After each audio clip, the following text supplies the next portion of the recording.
All right. Yeah. Good afternoon. Yeah. So, Ale, maybe close the door. Maybe. Then. Yeah. Yeah. Thank you. Yeah. So, afternoon session. We're going to talk about one more aspect of that is related with preparing us to get what we did in this morning, and to get used to the idea, right, that we're going to die, and to use the life in a kind of good way, or to take the essence out of life. Yeah. So this morning we talked about the time. Sorry, death is definite, and the time is uncertain. You know, that's two aspects. The time is uncertain, and death is definite. Yeah, that death is definite is not too difficult to understand, but that the time is uncertain, that's a bit challenging, because we always think we're not going to die for some time. Yeah. And then the third point is very interesting, because then the third point is the first point was that death is definite. The second point was that the time is uncertain, right? So then the third point is what is important at the time of death. Yeah, if you know you're going to die and you know it can happen any moment, then the next question is, okay, what's important then? Yeah, that's what these kind of meditations should lead to. Yeah. So what's important when we die? If you don't like to think about reincarnation, or you don't accept that, right? That's perfectly fine. Then you could think, okay, then maybe it's good to have a peaceful mind when you die, right? You could think like that, you know. That's important, yeah. We also go a step further and think, okay, if there's a continuity of consciousness, right? If there's an afterlife, then what actually happens? And not only what happens, but are things random or not? That's a big question. Is our life we have in this life, is it just randomly created, or is it created by causes and effects? That's a very important question. Yeah? So in Buddhism we don't believe in random events. We only believe in things that are related with cause and effect relationships. Yeah? That for us to have this life, for you to come here today or be online with us today, there's a reason for that, right? That we have chosen to come here, or we have chosen to follow the day-to-day because we have some interest in this topic, you know. So that's not random. That interest came from a previous moment of interest in a similar topic, or in that in particular, you know. So we in Buddhism we don't believe in random aspects of reality. Everything is always related with cause and effect relationships, or what we call interdependence or dependent origination. Yeah, nothing exists in and by itself, and nothing is random, you know. And that's very much aligned with scientific findings, as you know, that most things are maybe sometimes difficult to understand, but they are related with each other. And there's a kind of dependence, right? Nothing exists in and by itself.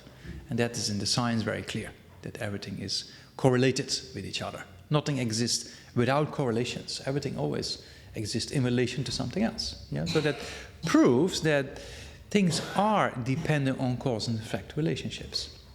Same in this life, we know that. If you wake up for the pleasant dream and then you actually have to take breakfast and rush off to work, but deep down below you want to go back to bed and dream the dream over, right? Yeah. If you have a pleasant dream sometimes, you know. But then, what I said this morning, then you get this annoying message of a person, or you see a picture of a person you don't like, and then the mind is disturbed. So that means that the mind getting disturbed is not random, right? Because you have seen the picture, you saw the message, and that triggers an aspect in your mind. Yeah? So nothing is really random. If you really analyze your mind well, every thought pattern you can find back its previous moments, you know. It's very interesting. That if you one day happy, or you kind of quite, optimistic one day, and you had a good dream, a good night rest, and yeah, you almost start singing. You sometimes have those days, I don't know. But if you have that day, then only at that moment positive things come to mind, you know. And sometimes you're tired or stressed, and you had a few issues with people, then the mind is a bit kind of negative, and then one negative thought comes after the other, right? So then you can see that it's all related with your mood, but also it's related with previous habituation patterns and thought patterns, right? So nothing is random, everything is related with a cause and effect pattern in our mind. And that's we're very much interested in. And I mentioned this morning in the research of Stevenson, of children remembering previous lifetimes, and then the habituation patterns that carry on in lifetimes. That's very interesting. Because if you habituate your mind to a positive development, then that positive development will repeat itself in the future. Yeah? So you can see certain newborn children, or young children I should say, then some they have the inclination to save little insects and help them, and some have the inclination to kill them, right? So that means the parents sometimes didn't really teach them. Or you have children who become very spiritual, while the parents are very materialistic. Or the parents are very spiritual and the son or daughter is very materialistic, right? So you can see that habituation patterns is not just from the parents, right? That there is something, what we call a cause and effect relationship, or a continuity of consciousness. Yeah. So even in this life, it's very clear, if you train your mind, you can train your brain. Yeah, that's very clear in the neuroscience, with kind of neuroplasticity. And there's not just, that even can be done in weeks, right? There's a lot of science backing this up. You design a research, a few people you let meditate on mindfulness or awareness, and a few people, other group you like meditate on compassion, and another group you do something with physical health. Yeah, you have 3 groups, and you ask them to do the practices and the homework within a few weeks. Yeah, you measure them, send them through fMRI scans before and after the course, and then there's already a difference that can be seen, right? So even in a few weeks of training, it's possible to change. And the habituation patterns we develop, especially over the years, is very interesting. That people were initially very uptight and very irritated in a meeting. I have a few friends here in London and in the Netherlands. I won't mention their names, but they told me the personal experience that they used to be very uptight and very angry in the meetings, and even getting red and shouting, you know. And then after a few years, it's changed. Yeah, and then other people say, "What happened to you?" You know. So that means that you can change the mind, you can change your behavior, right? That's very clear. Yeah.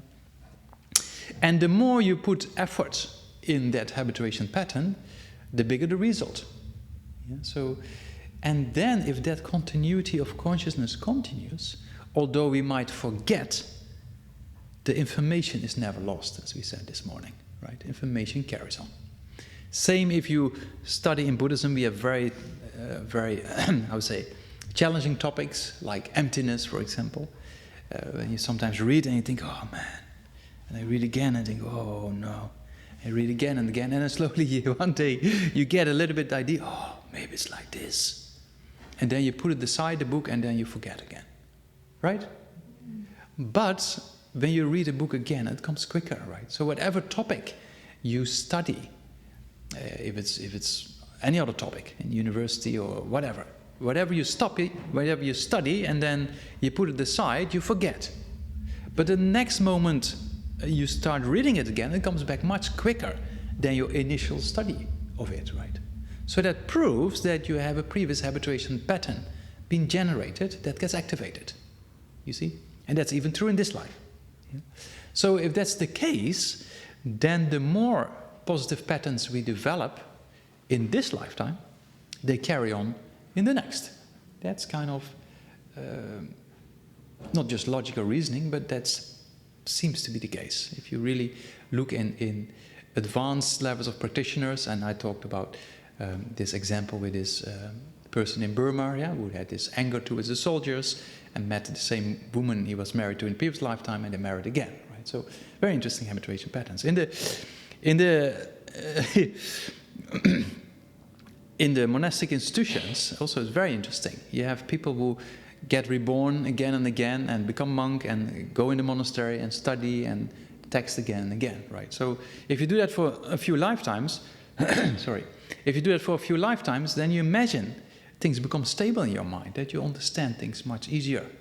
Or we spend a lot of time in memorizing texts, you know, and then sometimes you see people who can memorize a text in speed, time, but actually another person is not possible. Yeah? So one example is Kyabche Lam Rim, who came here in a month ago.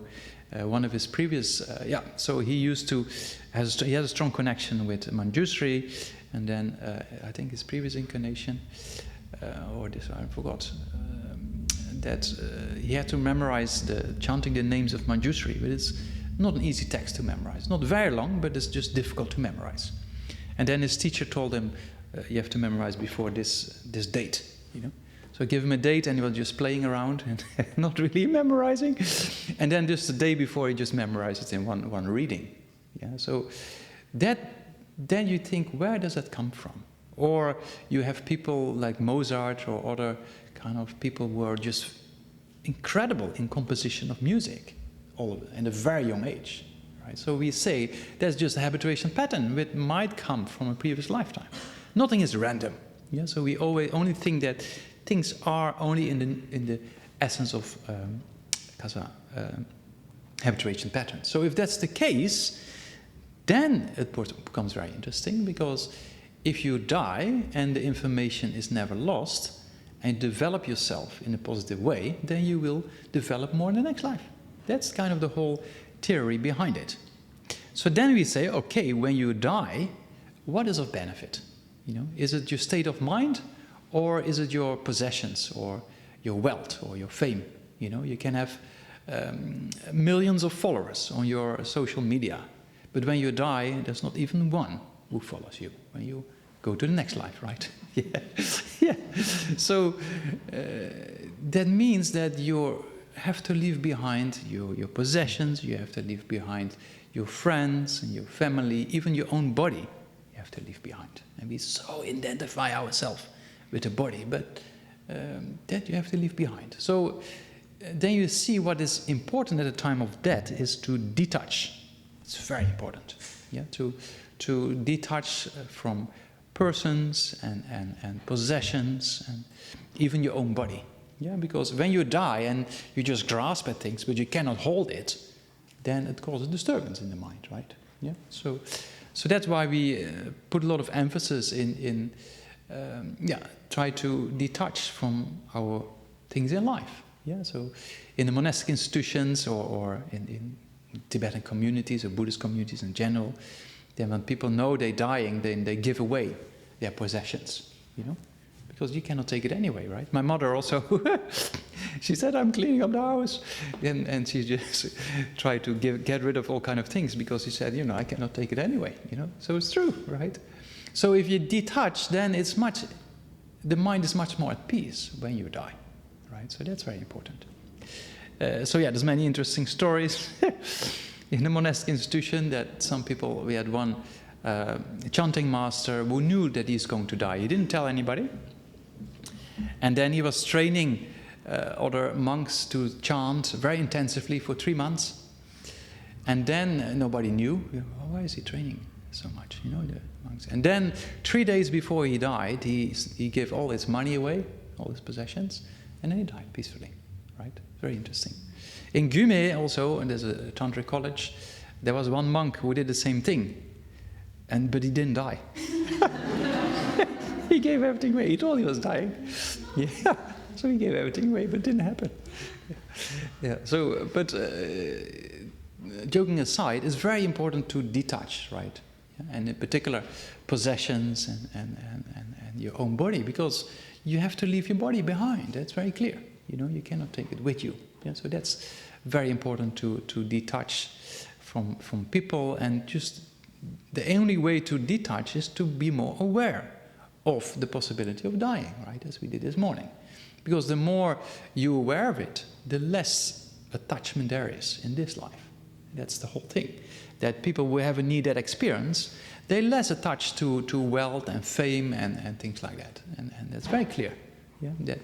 That for them also it works like that. So for us it's important to detach and put more emphasis in the development of the mind. Because if the mind carries on, then that's a bonus. Yeah, so that's why we in Buddhism put a lot of emphasis on that aspect. Yeah, so at the time of death, your body will not be of benefit, your possessions will not be of benefit, and even friends and family, if they help you in the death process, if they know about the death process and help you to generate positive states of mind, then it's helpful, right?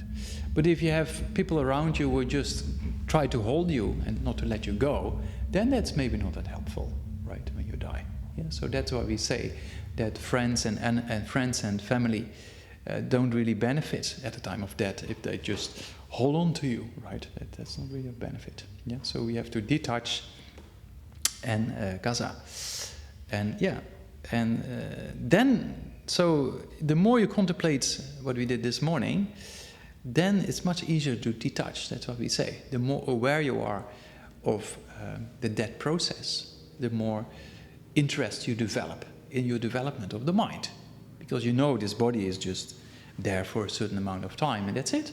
Yeah, you can, do all kind of things with your body, but you have to leave it behind one day, right? Yeah, and even if you do all kind of things with your body when you're old, you can be ugly anyway. So when you get older, you don't become prettier or more handsome. That's very clear, right? When you get older, it's not that you become better and better. Yeah, when we get older, then and we have this saying, after a certain age, like mid-50s or something, or 60s, and then from then it's what we call down the hill. Yeah. In one way it's true, right? That the older we get, is just one of my friends here, I don't mention his name, he's involved in Jamyang many years, and I hope he's not there. But yeah. So he said, it's difficult, old age, this, that, and that. I said, in one way it's true, that he said, now I really realize the suffering of old age. That's really true. Body-wise, things become more difficult. Mentally, you're not that sharp anymore. So that's very true. That it's not getting better after a certain age, right? So if you have that acceptance, then it's much easier to live your life. If you don't have the acceptance and you want to run away from it, then you just create more problems because you cannot run away. You cannot run away from reality, right? Yeah, so that's very important. So the more we have built up acceptance of the time of death, as well as the acceptance of getting old, then it's much easier to deal with things, right? And we talked about same with pain or sickness, incurable sickness. If you can accept it, then you don't get influenced by it because you can take a distance from the issues. If you don't accept it, you're always in the middle of it, right? Your mind is always occupied by the pain or by the sickness or by the depression or things like that. But if you just accept it as a part of life, then you can live with it, right? Yeah, and shake the hands of whatever problem you're facing. And then it's much easier to live your life. Yeah, there's much more peace, It doesn't mean that the sickness or the pain goes away, but you can deal with it. That's very important, right? So to deal with this kind of aspect of reality, same with death, the more aware you of death and dying, the easier it becomes when it happens to you and when it happens to others. You just understand it, Yeah. Of course, there will still be kind of when a person, same with my father passed away, it was a bit complicated.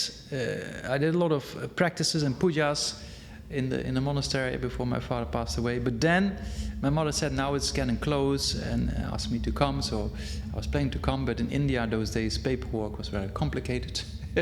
So then I didn't make it in time, although I saw my father a few months before he passed, and we talked about death and dying in a very interesting way.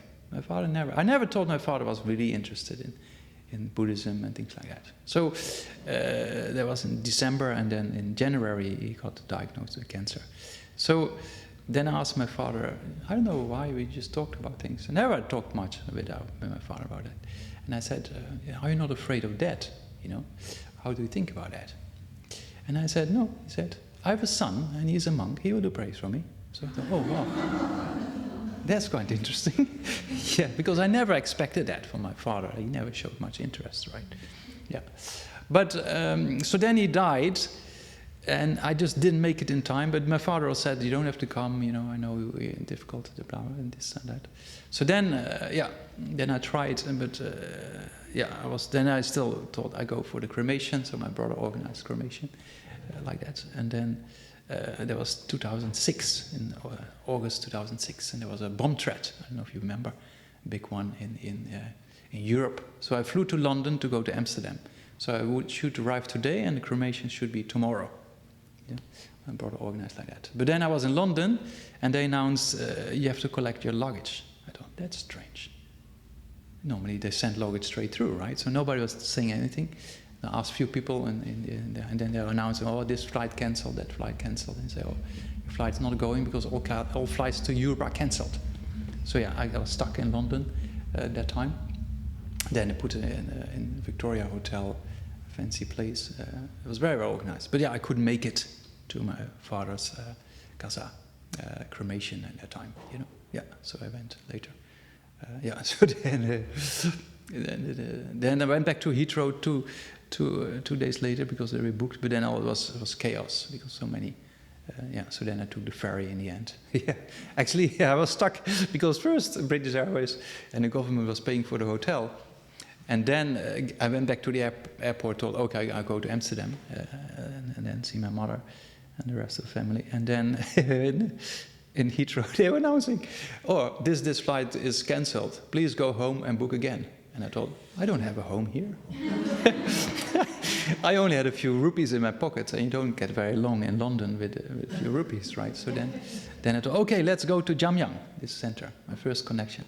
So I ring Jamyang, answering machine. So I thought, I just go. So I went, and then somebody opened, and they gave me a room here in the cells, and gave me some food, and then I think next day after, I took the ferry. Yeah, but anyway, so cut short that sometimes things happen just beyond our control, right? That's very clear. Yeah, you want something, but it doesn't go like that. Yeah, so that means that same with death is going to happen beyond our control. Sickness is happening to us beyond our control. Yeah, so why is that? You know, that's not random. You know, this is all created by what we call a law of causality, of cause and effect relationships, right?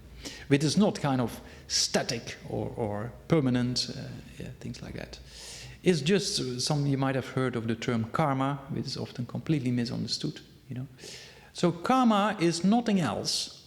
I mean, it's a bit more complex, but generally speaking, is just the continuity of processes within the continuity of consciousness. That's what it is, right? It's nothing magical. It's very scientific if you look at the science behind it. Yeah? So it's just information theory, basically. That you create causes in your mind for future development. Yeah? And the causes you create for future development, meaning even in this life we can see, if you train your mind in more patience and contemplate the faults of anger and the benefit of patience, you just become a more peaceful person. That's very clear. Yeah? So if that's possible in one lifetime, then if you put some more effort, you can imagine that continues in the future. Yeah, a future lifetime. And that's exactly why, how otherwise could you explain that certain people have interest in one field and other people have interest in another field? That has to come from somewhere, right? So that's why we talk, in Buddhism we talk about the continuity of consciousness and the continuity of habituation patterns. Yeah, so that's, if you create a particular habituation pattern, it will propel itself in the future. Yeah? So if you think a lot of positive things, you create a positive mindset, right? If you think about negative things, you create a negative mindset. It's just causality. That's what it is. Cause and effect relationships.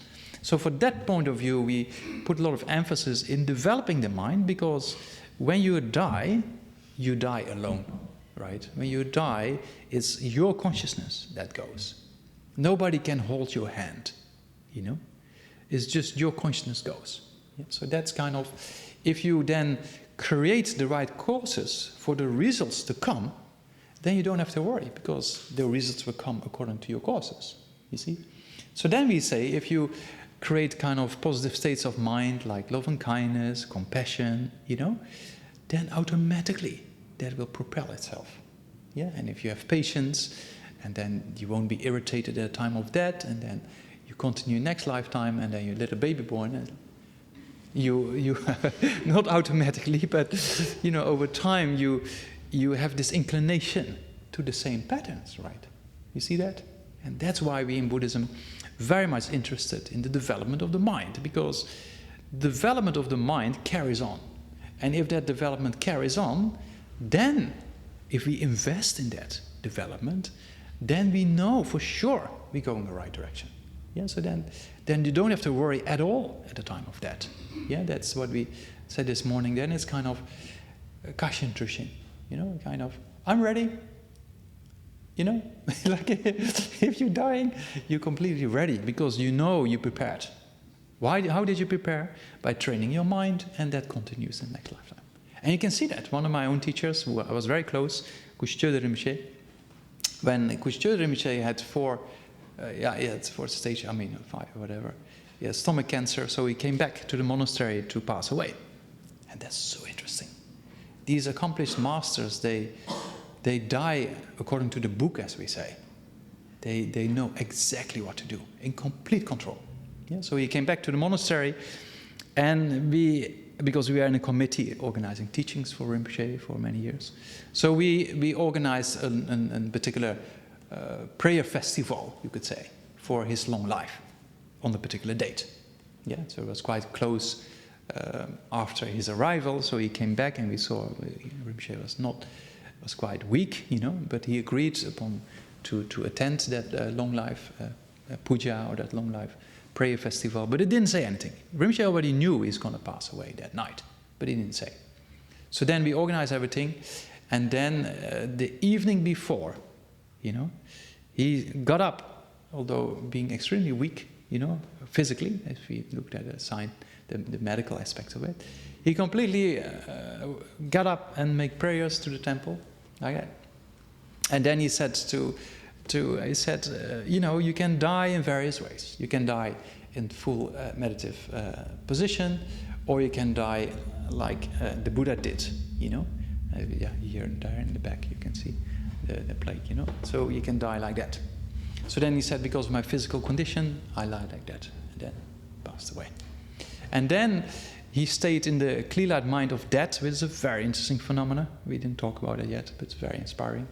That these advanced levels of meditators, they can use that subtle state of mind to meditate. So it's a very interesting phenomenon.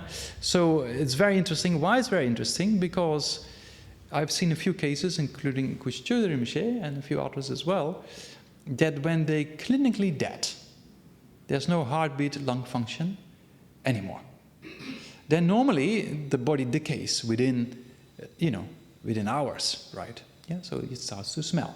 Yeah, and we live in South India, close to Mysore, so it's always like between 25 and 29. Quite a nice climate, actually. Yeah, but it's quite warm, you know. And if the body doesn't decay within a few days, there is something going on. That's what the doctors say. So the doctors come, they see the body is not stiff, first of all. Yeah, there's no stiffness in the body. And it's kind of course, because it falls a bit, things fall, but still there's some brightness in the face. Very interesting. And there's a level, what's called body heat at the level of the heart. It's a very interesting phenomenon. So that means there's no heartbeat, no lung function, but the body doesn't decay, you know. And I've been close to a few of those bodies, and there's not only it doesn't decay, there's a very strong energy, like very compassionate and very moving energy around. It's very special. So then, what we say, they use this subtle consciousness to meditate. Yeah, we're going to talk about after the break what happens, when you die, what kind of stages of consciousness goes through, and so this is one of them. So then they use that to meditate emptiness, and then later the consciousness leaves the body, and then goes, somewhere else, and then the body starts decaying. Yeah, so that's kind of very interesting. But some of these masters are in complete control. Again, Ugyen Sitten, one of the great, he was always kind of a yogi in his life, and chanting mantras, and somebody come in and shit like that. He's a very interesting person. But he was always kind of joking around and very direct. And when you die, then normally in the monastery, if you high respected teacher, then the monks, they engage in prayers, and it's like 24-hour shifts. They take shifts day and night. It's very inspiring, and it's very powerful energy. And then even the monks, when we finish debate at 10 o'clock in the evening, then we go to the prayer festival for 2 hours to 12 or something, and the next morning is get up at 4 or 5. It's quite an intense program. So, but then again, Ugyen Sitten, he knew that the monks are very busy already with study and debate and pujas. So he was joking. He said to the monks, "When I die, don't worry, you don't have to do too many prayers. I only will stay 7 days in the clear light." And exactly after 7 days, he left, his consciousness left the body, and it was on a day that was very specific for his personal practice, right? So it's very interesting that advanced levels of practitioners, they actually know how to use the time of death in a very sophisticated way. Yeah? So it's very inspiring. That's possible with the potential of our mind. That's inspiring to see sometimes. And I've been very close with a few of my own teachers in those kind of situations, and it's just very inspiring to see there's a person there who is clinically dead, according to medical science, but the body doesn't decay. Consciousness is still in the body. So what we normally advise when a person dies is to not touch the body for about 3 days. Yeah? So in the West, that is a bit complicated, although these days in certain countries you can ask permission, and there's some more possibilities within the laws, So, generally speaking, what we can talk about a little more after the break, but when the body is not stiff yet, or you can feel a bit of body heat at the level of the heart, then the consciousness can still be in the body, So then we often advise not to touch the body for the first 3 days after people is clinically dead. If you have to move the body, then it's advisable first to put a little bit of hair here or touch on the crown. Yeah, so that's much better than straight away touching the hands or something like that. Because wherever you touch the body, the consciousness might be drawn to that direction, and that's why it can be helpful for the next life to have a good place to be drawn to. Yeah, so that's what we say. And then, of course, it's important for the person to detach and to try to generate a positive state of mind in that person's mind, right? But we say, because we accept the continuity of consciousness, so if you have a positive state of mind at the time of death, that will activate positive states of mind. Yeah, we know, we just talked about one annoying message can irritate us. But if you just talk to a person, and that person can generate positive states of mind, they will activate other positive states of mind. Yeah? So if the person is not a Buddhist, don't try to impose Buddhist kind of stories or things like that. That doesn't work, right? So always see what a person has the interest in. Yeah? And in particular, in spirituality or generating good states of mind, or things around compassion and love and kindness, to try to understand what is for that person something positive. Yeah, and then try to activate or talk about that before that person passes away. That's very important. Yeah. So this is beyond religion or faith, you have to think about the person, right? You have to understand. But if the person has some connection with Buddhism, like my father, for example, then I was on the phone with my mother quite often when it was getting close, and then I left some pills behind last time I was home, and some crushed pills, money pills from His Holiness Blessed. So my father took every day a little bit, and then put some photographs of His Holiness Dalai Lama, as my father also met once in Dharamshala. So then it puts positive imprints in the mind of that person, right? But if that person is not a Buddhist, then you don't do this. You just do in accordance with that person's mind, right? If that person has some other faith in other spiritual figures or personalities, then you do that, right? So that's important for another person. The most important thing is that the person passes away peacefully. Yeah, as we know, the body we leave behind, possessions we leave behind. So that's important to activate the positive states in the mind and make sure there's a kind of peaceful atmosphere, not people crying around the person. That creates more obstacles of attachment, right? Yeah. So that's kind of ways to help another person. And then, there's various prayers for the Buddhist practitioners that can be done, like the King of Prayers or Medicine Buddha practice, Yeah. So there's various things that can be done. And when the person actually passes, then it's very important to make positive prayers for that person, right? Yeah, that's very important. So just before the person passes, as we're going to see after the break, there's still a period the person still can hear. And when they can still hear, then you can read out things that helps that person to generate positive states of mind. Yeah, so that can be done. Yeah. So then when you die yourself, to prepare for that, we talked about a few meditations, and we're going to do another one in a few minutes' time. But also, when you die, not when you die yet, before you die, to get used to the idea. If you just go to bed tonight, not tonight, but every night, then if you do this, you put your right hand on your... You have to get used to this, but if you get used to it, then your sleep is much better also. It's a kind of a teaching of the Buddha too. And also now with science it seems to be the same thing, because the heart is up, and scientifically also seems to be a very healthy posture for sleeping. Yeah. But you also train then in the death process, because falling asleep, we're going to talk about that more after the break, falling asleep, the dream, and getting up or waking up is very similar to dying, the bardo or the intermediate state, and the rebirth. Yeah, there's a very strong correlation between. Also mentally, we're going to talk about after the break. Very interesting. Yeah. So what we try to do is you put your right hand on the knees like this, and then your legs out, and then you put your left on your left thigh, That's you can see the Buddha there also in that posture. Yeah. So that's a very good way to fall asleep, because then it helps to reduce afflictions, for example. Yeah.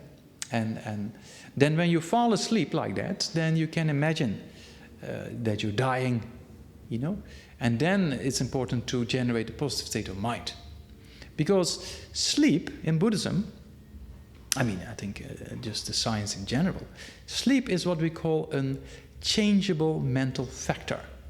Yeah, that sleep can be positive, it can be negative, and it can be neutral, depending on your motivation or your state of mind just before falling asleep. You probably notice that if you fall asleep very irritated, right? You just stressed out and you fed up with something and you still fall asleep. In the morning when you wake up, you're not really rested. And you still think, the moment you wake up, you think about it, right?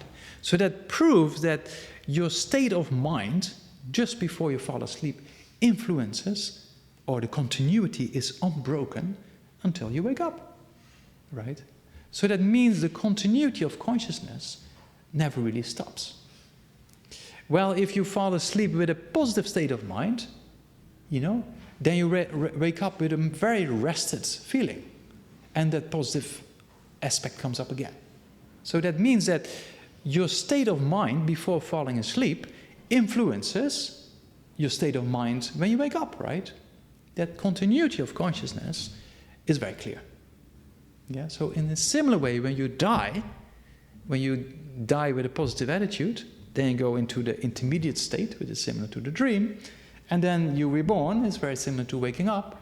And then if the mind was positive at the time of death, then there's a high chance the mind is positive at the time of getting born, you see? So that's kind of the science behind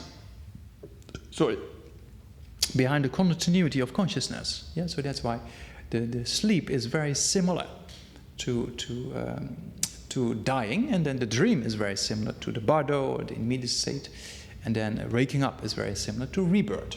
Yeah, that's very advanced kind of things, practices like that. But yeah, maybe we're going to talk about the stages and the similarities after the break.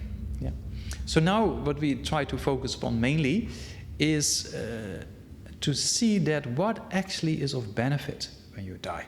Yeah, we just talked about it, that your possessions, you can have so much wealth, but if you live on the streets without any money, or you have billions of dollars, when you die, for both persons, exactly the same, right? You have to leave everything behind. So wealth and fame doesn't really benefit. That's very clear when you die. Then family and friends, if they can help you in the death process, is helpful. If not, then they cannot really benefit you much in the actual death process. Because once upon a time, as we're going to talk about after the break, then you're completely withdrawn inside. Your connection with the external world ceases to exist very slowly. Yeah? First you stop seeing things, then you stop hearing things, and there's a process like that. And you see certain kind of visions related with the 8 dissolutions, as we're going to talk about after the break. You know, so that means that you completely withdraw, right? So if you're completely withdrawn, you don't have contact with the external world anymore. So that means that the friends and family, and they cannot really help you anymore because you're completely inside. Yeah. So the only thing that helps you is your habituation patterns that propels you. Same as the state of mind before falling asleep influences the state of mind when we wake up. Right? That continuity of consciousness is very clear. So in a similar way, when you die, that continuity of consciousness carries on till the next life. So that means that if you have a positive state of mind, that influences you through the bardo, and that influences you in a positive rebirth. So that's kind of why we put so much emphasis on the state of consciousness at a moment of death, yeah, to make sure it's positive, and that your wealth and fame and friend and family and your own body you have to leave behind. We so identify ourselves with this body, you know, but actually, is that you or not? In Buddhism, very interesting meditations on that. Because we do so identify ourselves with the body. Probably if you get some more experience of meditation, in particular concentration, then you will less identify yourself with the body because you have experience of consciousness itself, right? Yeah. So, So what is then important at the time of death is your mental development. That's very clear. So this meditation we're going to do now is for the purpose of what we saw in the previous meditations. Death is definite, that the time is uncertain, right? And now we try to see that, okay, I'm going to die, so what should I do? Or what is of benefit when I die? Yeah, so that's kind of what we try to get at. It's a very structured way, right? You see, I am going to die, you see the time is uncertain, and then, okay, what do I do then at the time of death? Yeah, so it's a very structured way of going to things. Yeah. So let's do a meditation on that we try to see if it's really true that our state of mind before we fall asleep influences the state of mind when we wake up. There's a correlation between the state of mind at falling asleep and the state of mind of waking up, right? So in a similar way, there's a correlation between the state of mind at the time of death and at the time of rebirth. And also, if you have a positive state of mind, it's much more beneficial than worrying about your possessions or your friends or your family or your own body, because you have to leave it behind. You cannot hold on to it anymore, right? You cannot take it with you, so to say. So then that helps you to understand, okay, I have to detach because I have to leave this behind, right? So that's the purpose of this meditation, and then see that it's maybe important to develop the mind, because that's crucial for the future existence of that continuity of consciousness, right? Yeah. So let's do that. We do a similar pattern as we did this morning, right? So first, do the awareness of the breath. Yeah. So it can be either the movement of the air in your nostrils or the movement of your chest. Yeah. And then after that, we do some concentration meditation, because if we at the time of death want to have positive states of mind and not getting distracted by things, we need a certain amount of concentration. Yeah, so that concentration we develop with counting the breath, and then with the contemplation on what is of benefit helps us to prepare ourselves, right? To see that we have to develop the mind, or other things are not of much benefit. Yeah, so let's do that. So first, just be aware of the breath. Yeah, either the level of your nostrils or the movement of your chest. Just be aware, and every other thought you can let go and don't pay attention. Just do that for about half a minute or a minute or so. Yeah.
Yeah, so then when the mind is settled down a bit, then we do concentration meditation of counting the breath. Yeah, so count the breath from 1 to 10, and then whenever a thought pops up, or a thought of the past or the future, or what we could do tonight, or you hear a sound and the mind drifts off, then you be aware of that, and with a mental factor we call mindfulness, you bring the mind back to the concentration of the breath, right? That's what we're supposed to be doing. Yeah, so do the counting of the breath for about, also a minute or so. Yeah, so count every in-breath as 1, and out-breath as 2. In-breath is 3, and then count for yourself from 1 to 10 and start over counting. And then any other thought you should not pay attention to, and concentrate on this object of counting the breath. Yeah, so let's do that also for about a minute or so.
Yeah, so then we move to the analytical meditation. Yeah, it means try to see what is beneficial, what is of importance when you die. Yeah, see, are your possessions of benefit, or the wealth or the fame you have, or not? Yeah, so try to see that, if that's true, or maybe it's not that beneficial, and maybe you have to detach from that. Yeah, so analyze that for yourself for about half a minute or so.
Yeah, so see that, wealth and fame and possessions, when you die, you cannot take with you, right? So it's maybe not that beneficial at the moment of death.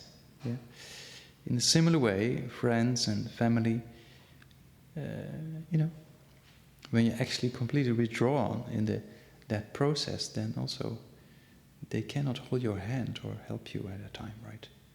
Yeah, so see also there that friends and family members, they're not really that much of benefit when you're actually completely withdrawn inside and in the process of dying, right? Your connection with them just ceases to exist. Yeah.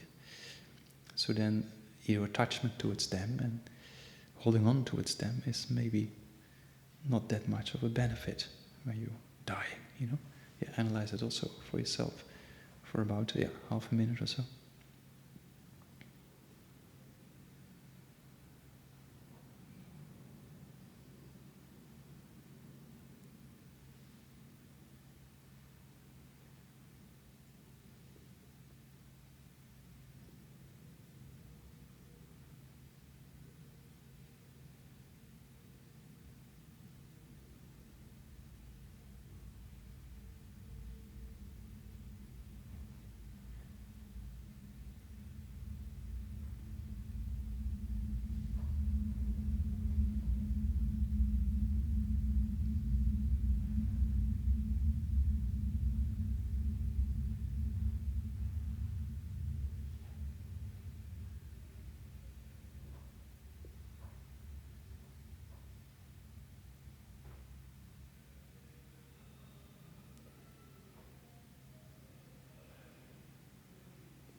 So see that, possessions you have to leave behind, friends and family you have to leave behind, but what about your body then? Also that body you have to leave behind, right? You're completely withdrawn, and at one point of time you can't use your body anymore. An aspect of moving it or whatsoever. So then the body also doesn't really benefit anymore, right? At the time of death. Yeah, so try to see if that's true or not, if the body is of any benefit in the actual death process or not. Yeah, so analyze for yourself, also for about half a minute.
So then try to come to a conclusion that sees, wow, yes, possessions I cannot take with me, friends and family I cannot take with me, even our body, the body I have now, I cannot take. But my mind goes, so maybe it's important to develop my mind, right? If your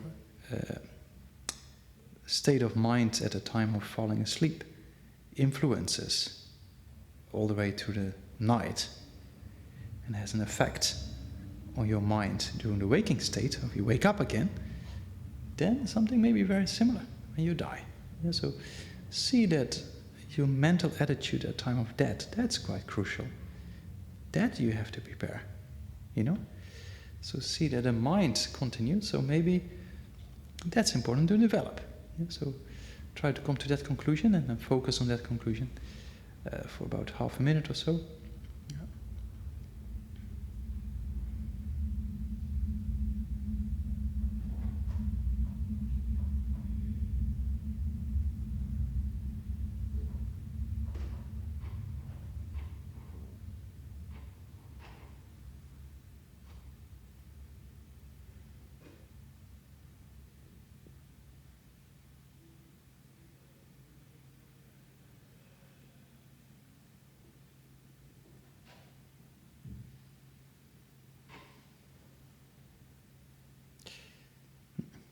So then maybe make a little promise for yourself that you think, oh wow, maybe this all makes sense. So maybe I should develop my mind and put some effort in that direction. Yeah, so make a commitment for yourself to do that. So from now on, to put some more emphasis in developing our mind in a positive way, you know? Yeah, and concentrate on that kind of commitment for yourself for about half a minute.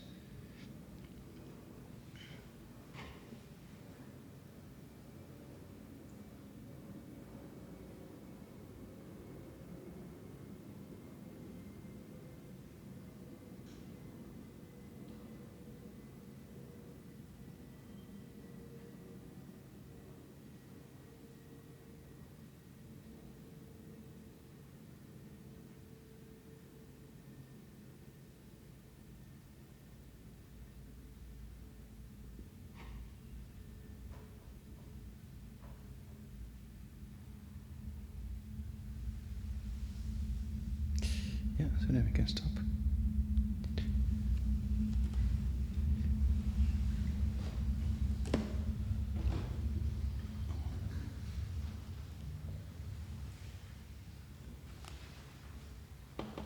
So you can see these three meditations have three different conclusions, right? The first meditation is you see you're going to die, so you know you have to use this life.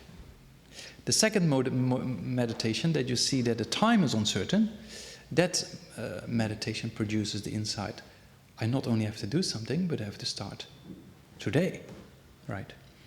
And then the third meditation we just did is, okay, what do I have to do then? I have to develop my mind. Yeah, so because all the other aspects in our life, they're not that much of importance at the time of death, right? So that's kind of the conclusions we should reach. Yeah, so then we have a short break, and then after the break I will go to the death process. So what happens then when you die, and related to falling asleep? Very similar.